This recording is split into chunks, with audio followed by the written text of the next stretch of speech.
आपके मन में आ रहा है, आप में नहीं आ रहा है, उस समय आप जागृत है, ये मेरे में नहीं है। जहां आपने मेरे में स्वीकार किया वहीं आप परास्त हो जाएंगे, वहीं आप भ्रष्ट हो जाएंगे। वो विषय, वो घटना, वो परिस्थिति, वो क्रिया आपको भ्रष्ट कर देगी। ज्ञानावस्थित चेतसा, जिसकी बुद्धि में हर समय ज्ञान बना रहता है, मांग मेरे में नहीं, मांग अंतःकरण में है, मन में है। तो उचित मांग हो तो उसको पूर्ण कर दो, अनुचित हो तो बिल्कुल नहीं। तभी साधक हो, उचित अनुचित सब मांगे पूर्ण कर रहे हो तो संसारी हो। जो भोगी पुरुष है, संसारी पुरुष है, वो मन की सब मांगे पूर्ण करने की चेष्टा करता है और सोचता मैं सुखी हूं। लेकिन जो ज्ञानावस्थित चेतसा, जो ज्ञान में जागृत हुआ पुरुष है, वो नहीं। वो जानता है कि मेरे में कोई कभी कामना हो नहीं सकती और शरीर को लेकर कभी कोई निष्काम हो नहीं सकता। शरीर में जब तक हमारी अहम बुद्धि है तब तक कामनाएं बनी रहेंगी। स्वरूप ज्ञान जागृत होने पर संसार का कोई भी भोग उसे परास्त नहीं कर सकता, क्योंकि क्रिया और पदार्थ ये सब संसार के हैं। क्रिया और पदार्थ का विभाग अलग अलग है, स्वरूप अलग है, क्रियाएं अलग है, पदार्थ अलग है, वस्तु, व्यक्ति, घटना, परिस्थिति, ये सब माया रचित है। जो किसी भी संग में बंधता नहीं है वो मुक्त पुरुष है। जो हर समय ये जागृत रखता है अपना ज्ञान, अपने स्वरूप का ज्ञान। जैसे अपने लोगों का स्वरूप है श्री जी की दासी, श्री जी की सहचरी, तो हमारी सारी चेष्टाएं उसी भाव से हो। अगर शरीर संबंधी भोग की आकांक्षा हो रही है तो शरीर की हो रही, तुम्हारी नहीं हो रही। उसमें जांच करो कौन सा भोग श्री जी को समर्पित करके भोगा जा सकता है और कौन सा नहीं। अगर ये विवेक नहीं रखोगे तो 50 वर्ष हो जाएंगे, भगवता आनंद की अनुभूति नहीं होगी। 50 वर्ष हो जाते हो ऐसे ही सब कोल्हू के बैल की तरह ऐसे चलते चले जा रहे हैं और कोई अनुभव नहीं, जो मन में आया सो कर रहे हैं। यज्ञाचरता कर्म समग्रम प्रविलीयते, यज्ञ के लिए कर्म करने वाले मनुष्य के संपूर्ण कर्म नष्ट हो जाते हैं। जो गत संगस्य है, जो मुक्तस्य है, जो ज्ञानावस्थित चेतसा है, उसके द्वारा जितने कर्तव्य शास्त्र सम्मत कर्म होते हैं वो सब अंतर ध्यान हो जाते हैं। वो ना उसको बांध सकते हैं, ना उसे अगला जन्म दिला सकते हैं। श्री भगवान कह रहे हैं जो ब्रह्मार्पणम ब्रह्महविर् ब्रह्माग्नो ब्रह्मणाहुतम ब्रह्मैव तेन गंतव्यम ब्रह्म कर्म समाधिना। हर चेष्टा ब्रह्मार्पणम मस्तु, जहां ब्रह्म लिखा है वहां भगवद अर्पणम मस्तु।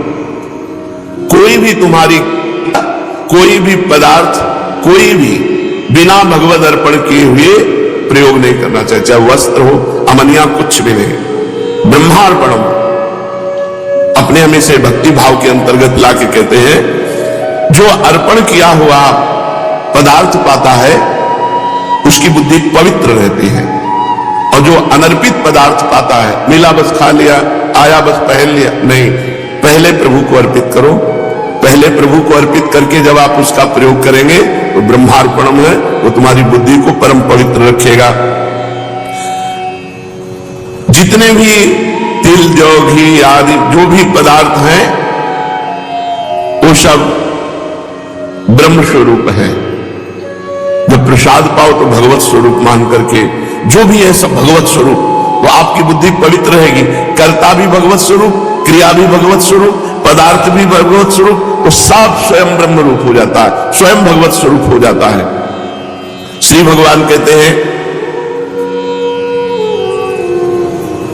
जब तक उपासक, देखो एक बड़ा सुंदर चरित्र अपने क्रम में है। जवान शरीर है, समीप पे वैश्या है, भोग की अवस्था है, एकांत समय है, उनका मन नहीं दिखता। शरीर में कोड़े मारे जाते हैं, भगवान नाम से विमुख करने की बात कही जाती है, उनका मन नहीं दिखता। जब तक हम समस्त आसक्तियों का त्याग कराने वाले भगवान नाम में प्रीति नहीं करते तब तक सुन भले लो ये स्थिति, हृदय में वो स्थिति आने वाली नहीं है। हृदय में स्थिति तभी आती है जो हमारे अंदर भजन होता है।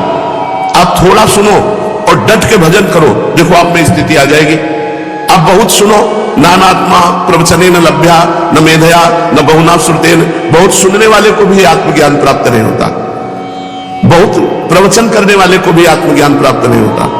जो इसको वर्ण कर लेता है उसको प्राप्त होता। वर्ण करने का मतलब डट के भजन करो, किसी से संबंध मत रखो, जो पदार्थ मिले शरीर उपयोगी वो भगवान को अर्पित करके बस चुपचाप ले लो, और इंद्रियों के भोग विलास से बचो। ये बहुत प्रपंच है, पूरे जीवन को नष्ट कर देता है, पूरे जीवन को नष्ट कर। ये 6 विकार काम क्रोध लोभ मोह मद मत्सर, ये क्रम बाई क्रम आते रहते हैं। कभी नाराजगी आ गई तो क्रोध अपहरण कर ले गया, भजन का फल। कभी काम आ गया तो भजन का फल। कभी परिवार से मोह हो गया, कभी अहंकार हो गया, कभी लोभ हो गया, कभी ईर्ष्या। यही सब हमारे भजन को ढके रहते हैं।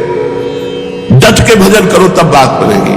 परम पावन चरित्र श्री ठाकुर हरिदास जी महाराज का, वो यद्यपि यवन कुल में प्रकट हुए हैं, पर श्रीमद् भागवत में कहा गया, अहोवत सुपचतो गरीयान यद्विभाग्ये वर्तते नाम तुभ्यम ते पुस्तपस्ते जुहुः सस्नुरार्या ब्रह्मानुचुर नाम गृणंती थे। आहा, माता देवहूति जी भगवान कपिल देव जी से कहते हैं, अहोवत स्वपचतो गरीयान, वो स्वपच, वो चांडाल भी गरीयान मानने श्रेष्ठ है, जिसकी जिह्वा पर आपका नाम विराजमान है। तेपुस तपस्ते, उसने सारी तपस्या कर ली, शास्त्र स्वाध्याय कर लिया, सब तीर्थ यातन कर लिया, सब कुछ कर लिया, विधिवत हवन पूजन साधन सब हो गया। जिसकी जिह्वा के अग्रभाग पर आपका नाम विराजमान है, वो चांडाल भी सर्वश्रेष्ठ परम पूजनीय वंदनीय है। जिनकी तनिक सी कृपा की कोर के ही कारण ये नाम रूपात्मक संपूर्ण संसार स्थित है, जिनके भ्रूभंग मात्र से त्रिगुणात्मिका प्रकृति अपना सभी कार्य करती है और बंद कर देती है। भ्रकुटि विलास सृष्टि लय हुई।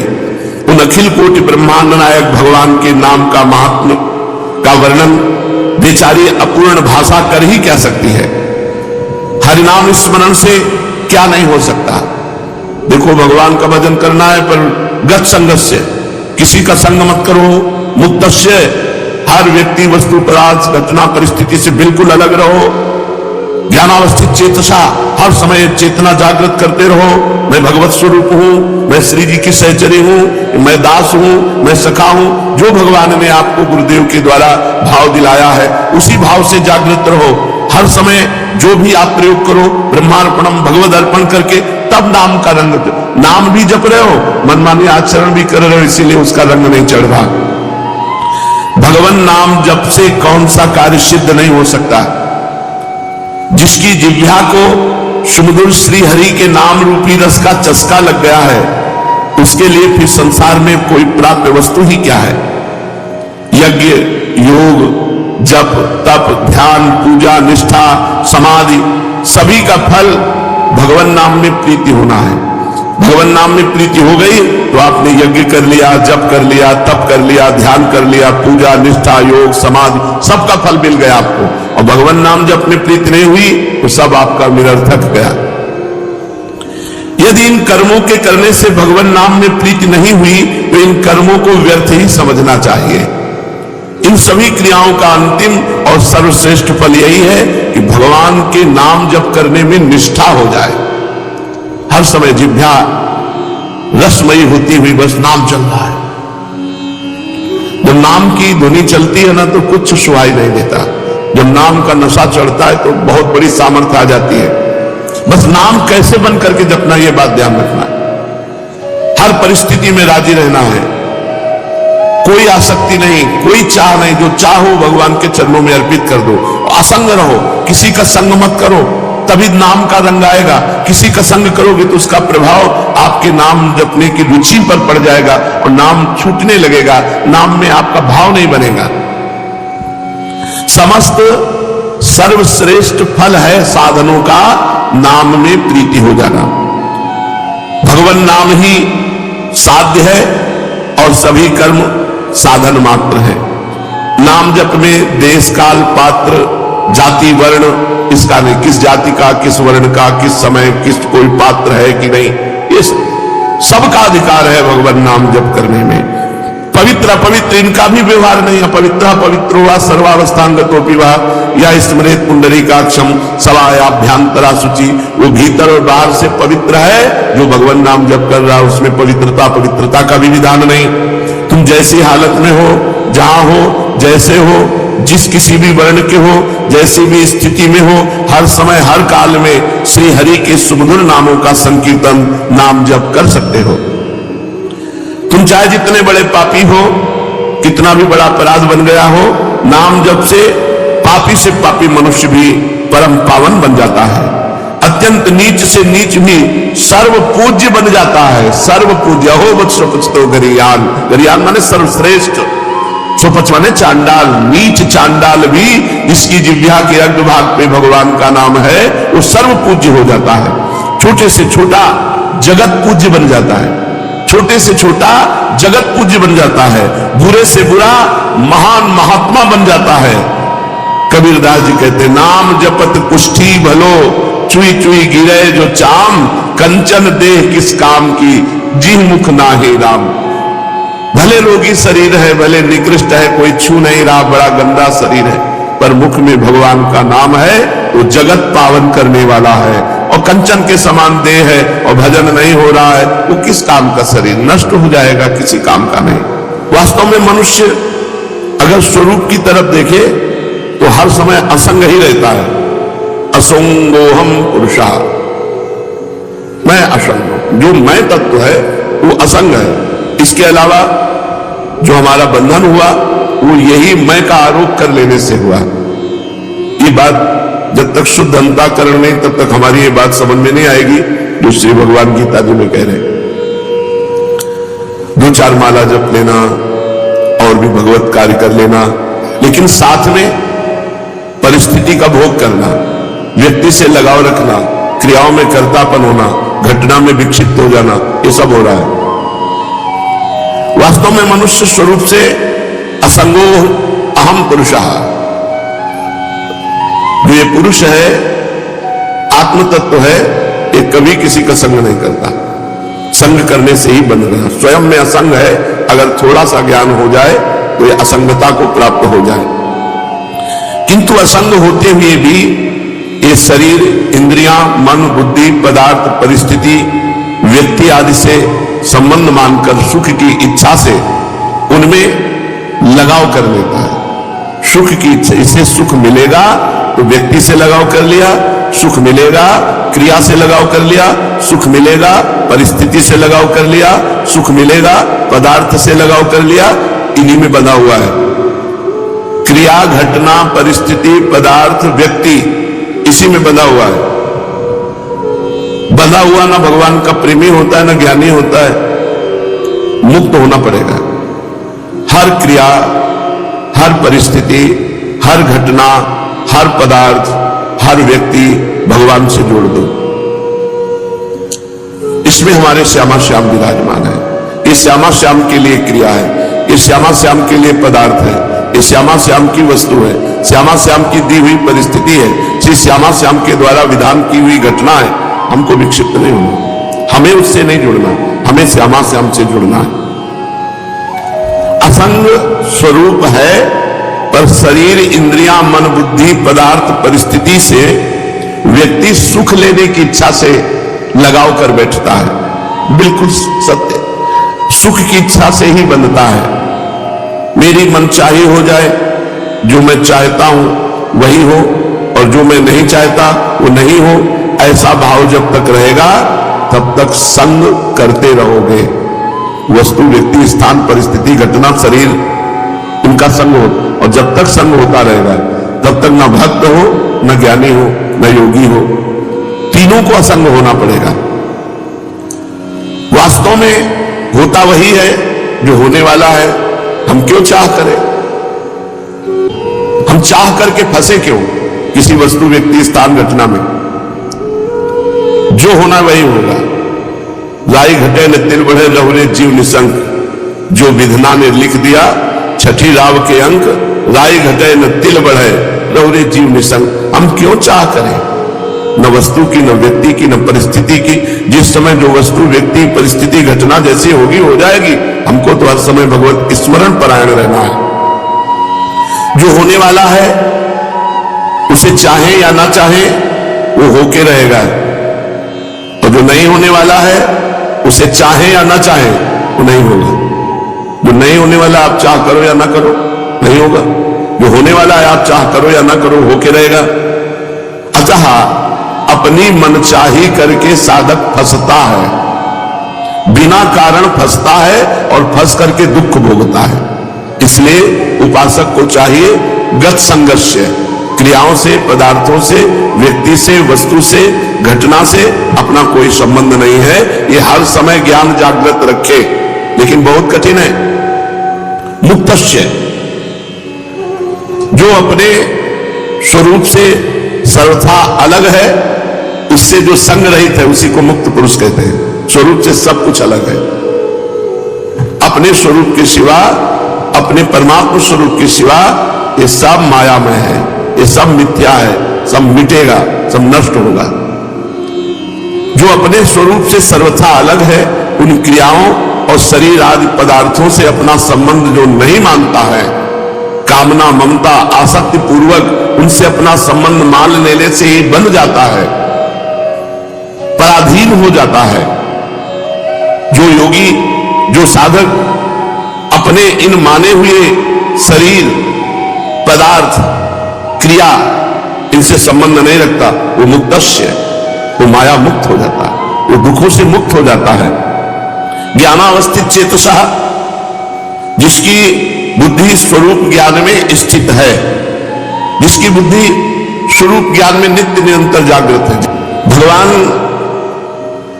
जिस पर कृपा करते हैं उसको केवल केवल अपना रास्ता देते हैं, और जो कृपा का पात्र नहीं बनता उसे संसार दे देते हैं। हरिदास जी के पास अपना कहने वाला कोई था ही नहीं, क्योंकि माता पिता पधार ही गए, वैष्णव के संग से ही जीवन कट रहा था। एक कमंडल भी नहीं था इनके पास, बस ये गांव में भिक्षा मांग लेते, भिक्षा में जो कुछ मिल जाता 24 घंटे में एक बार उसे पा लेते और हर समय नाम जप करते थे। काफी समय अद्वैताचार्य जी के पास रहे। घर छोड़कर ये वन ग्राम के समीप बेनापोल नाम के घोर निर्जन वन में एक फूस की कुटी बनाई और वहां अकेले नौ किशोर अवस्था से बेनापोल में एक फूस की झोपड़ी में वह नाम जप कर रहे। अब नाम जप से चेहरे में तेज आता है। अगर शरीर स्वस्थ हो और ब्रह्मचर्य हो और नाम जप करे, उसके चेहरे पे एक लावण्य होता है, एक आकर्षण होता है, एक खिंचाव होता है। इनके तेज से, प्रभाव से वहां के सभी प्राणी एक प्रकार अलौकिकता का अनुभव करते, शांति का अनुभव करते। जो भी जीव इनके सन्मुख आता वह इनके प्रभाव से प्रभावान्वित हो जाता। ये कितना नाम जप करते थे? 3 लाख। हरे राम राम राम हरे हरे, हरे कृष्ण कृष्ण कृष्ण हरे हरे। 3 लाख नाम जप करते थे, उच्च स्वर से करते थे। भगवान नाम का उच्च स्वर से 3 लाख नाम जाप करते बेनापोल में फूस की झोपड़ी बनाकर जंगल में। वहां का वातावरण ही बदल गया था, जो जाता उसे शांति का अनुभव होता। प्राणी मात्र की निष्कृति का ये भगवान नाम को ही एकमात्र साधन समझते थे। इससे थोड़े ही दिनों में इनका यश फैल गया। दूर दूर से लोग दर्शन करने आने लगे, बड़ी भीड़ लगने लगी। तो भीड़ लगने में कुछ श्रद्धालु होते तो कुछ अश्रद्धालु भी होते हैं। दुष्ट बुद्धि के लोग भी ये देखने के लिए आए, भाई क्या है। उनको इनका प्रभाव देखकर असह्य हुआ और अकारण जलने लगे हरिदास जी से और द्वेष मानने लगे। ईर्ष्यालुओं में वहां एक रामचंद्र खां नाम का बड़ा भारी जमींदार था। वो इन्हें भ्रष्ट करना चाहता था, नीचा दिखाना चाहता था। इनके बड़े हुए यश को धूलि में मिलाने की बात सोचने लगा। साधकों को पतित करने के लिए भगवान की माया परोसती है कंचन कामिनी कीर्ति। ये लो भोगो इनको, भगवान का भजन छोड़ो और इनको भोगो। कीर्ति से भी भारी है कामिनी। कामिनी का प्रलोभन सर्वश्रेष्ठ 3 में समझा जाता है।